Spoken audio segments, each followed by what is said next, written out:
Good morning, all. So we have 6 games tonight in the National Hockey League. It is Friday, so it is the quiet before the storm. The Saturday is always the busy day, and then Sunday it's just hockey all day again.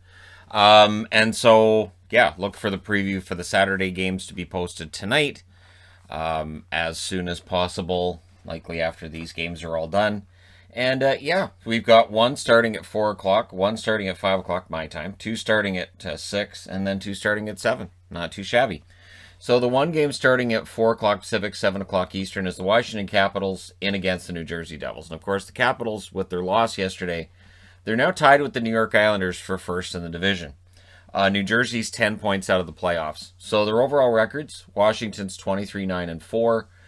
New Jersey's 13-16-5, and Washington's won all 6 matchups between these teams this year. So this is a very good matchup for Washington.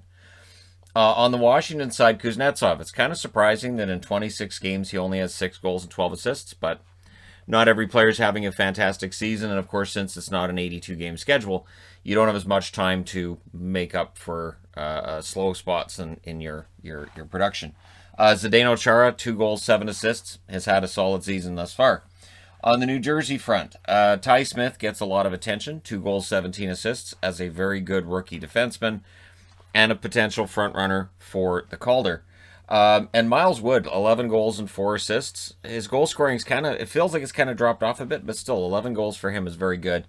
And he provides more than, of course, the goal scoring side of things for New Jersey. Then starting at 8 o'clock Eastern, 5 o'clock Pacific, the Toronto Maple Leafs are in against Winnipeg yet again. And this is game 6 out of 10 between these two, so they'll meet 4 more times after tonight. For Toronto, they're in first. They're 3 points ahead of Winnipeg. Winnipeg is 3 points behind Toronto for first. So there you go. And of course, they both have to keep an eye out for the Edmonton Oilers. The overall records, 23-10-3 for Toronto, 21-13-2 for the Winnipeg Jets. On the Toronto front, Zach Hyman, 12 goals, 12 assists, having a very good season. You're not going to find anybody who says he's not. TJ Brody, 11 assists for him, no goals yet. Eventually, he has to get at least 1 on the season. On the Winnipeg front, Adam Lowry, 7 goals and 11 assists for him. Solid bottom 6 times for him, and he's shown more scoring than I think many of us might have expected. And Nick Ehlers has continued to just be fantastic. 15 goals, 21 assists, 36 points. I've been a booster of Ehlers now for a season and a half. So, yeah, he's one of those guys that if you don't watch every Winnipeg game, you may not be aware of how good he is. But for me, when the channel blew up and I was watching every game, I suddenly became a big Nick Ehlers fan. 9 Eastern, 6 o'clock Pacific, the Calgary Flames in against the Edmonton Oilers. Edmonton's won 4 out of 6. I'm wearing this because, sure, why not Edmonton? This is the 7th meeting out of 10 between them. For Calgary, however, it's do or you're done time. 16-18-3, they're 6 points out of the playoffs because, of course, Montreal's won both of their games since returning. For the Oilers, they're 22-14-1. They're 1 point behind Winnipeg. They're 4 points ahead of Montreal. So yes, Montreal technically still in the running. The thing is that when it comes to tiebreakers, that's where Montreal's going to have to finish ahead of teams. And Calgary still has some head-to-heads with Montreal yet to come. So we'll see. I don't think it's as cut and dried as it may look, but it's close. So, yeah, Edmonton winning 4 out of 6. And on the Calgary front, Andrew Mangiapane, 10 goals, 8 assists. A big game here. I would expect him to be probably a prominent part of it. Milan Lucic, 7 goals and 7 assists. Really depends on who you ask about how effective Lucic is at this point in time and what kind of season you think he's been having. On the Edmonton front, Darnell Nurse, 12 goals, 15 assists, who has continued what was a very good start to the season. If anything, he's been getting better as the season goes along. And Ryan Nugent-Hopkins, 11 goals, 16 assists, 27 points. And there's all kinds of rumors about whether or not he's close to a deal, not close to a deal. Are they talking? Are they not talking? Depends on which day of the week it is and who you ask. But Nugent-Hopkins is having a very good season, and I would be very surprised if he's not an Oiler next year, if they don't figure a way out to make it work. Also at 9 o'clock Eastern, 6 o'clock Pacific, the St. Louis Blues, and this is the start of a very important drive. They're in against the Colorado Avalanche. Now, their first game of the year, they beat Colorado. and then Colorado whooped them 8-0. They haven't met since then. So the season series is tied at 1, means 6 games left with Colorado. Basically, if St. Louis can beat Colorado regularly between now and the end of the season, A, it solidifies their hold on 4th spot, and B, it kind of shows that maybe they're better than their recent record. And they're kind of going to want to do both. So they're 16, 13, and 6. They're 1 point ahead of Arizona, and that's the playoff line.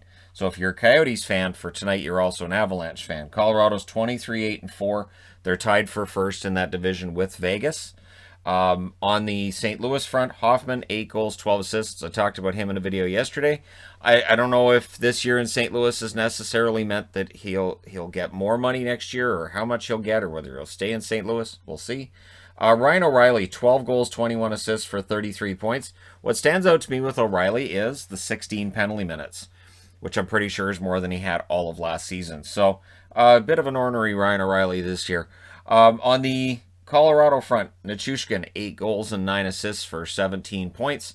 After a very slow start, he's been excellent for the last, I'll say, 15 games. Landeskog, 14 goals, 19 assists, 33 points. And he's going to get paid this summer, and it'll be interesting to see how things go for Colorado from here. If they can handle St. Louis, they probably end up finishing first. So by handle, I mean of the 6 remaining games, if they win, say, 5 of them, they have a very good chance of finishing first. But it's going to be quite the fight between them and Vegas, probably right till the end.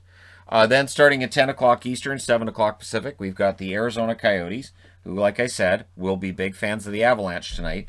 They're 16, 15, and 5. They're in against the 11, 20, and 6 Anaheim Ducks.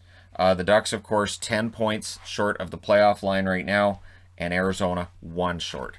They're 3 points ahead of both LA and San Jose, and we know at least one of those teams is getting a win tonight because they're against each other. So this is a very important game for Arizona. Connor Garland, 10 goals, 17 assists, 27 points. We'll see how agitating he is tonight. He really does have a lot of offensive skill, but he also has the ability to get under the skin of the opposing team. And with Anaheim, he's already done that this year. They've beaten Anaheim 4 out of 6 times. We'll see how things go tonight. Lawson Krauss, 2 goals, 5 assists. Feels like his offense has picked up a little bit. It's definitely better than 7 points. We'll see how many more he gets between now and the end of the season. On the Anaheim side, Ryan Getzlaf, 3 goals and 12 assists for 15 points for him. Of course, he's a UFA at the end of the season. We'll see whether or not he comes back for another year. And Kevin Shattenkirk, 2 goals, 11 assists, signed in Anaheim in the offseason. We'll see if he stays through the trade deadline, how long he's a Duck. Anaheim, you've got to think is going to be selling. You've got to think that selling is starting pretty much right now. 10 o'clock Eastern as well, 7 o'clock Pacific. The San Jose Sharks in against the LA Kings. Both of these teams are 4 points below the playoff line. They're not far enough out that you can write them off. But there's the temptation to do so since they're chasing St. Louis. And we all kind of figured, well, St. Louis has got to turn things around, right? But maybe. So San Jose's 15, 16, and 4. LA's 14, 14, and 6. And of course, they're both 3 points behind Arizona. So I guess for tonight, they're fans of the Ducks. And they're fans of the Avs. So it's a bizarre season, isn't it? Evander Kane, 15 goals, 16 assists. He's had a very good run lately. He's looked pretty darn good. When he takes that angry energy that he has and he channels it correctly, he can be one of the best power forwards in the game. And Erik Karlsson, 4 goals, 10 assists. As I said before the last game, I think he's playing the best hockey he has since arriving in San Jose over the last couple of weeks. And I think it's starting to show on the scoreboard.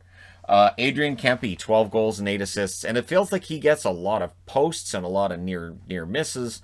Kempe could have 20 goals right now if some of those were going in. And Gabriel Velarde, 6 goals, 9 assists. He had a fast start. It's fallen off for him since then, but he's had a few assists in the last couple of weeks, so maybe it's a sign he's warming up again.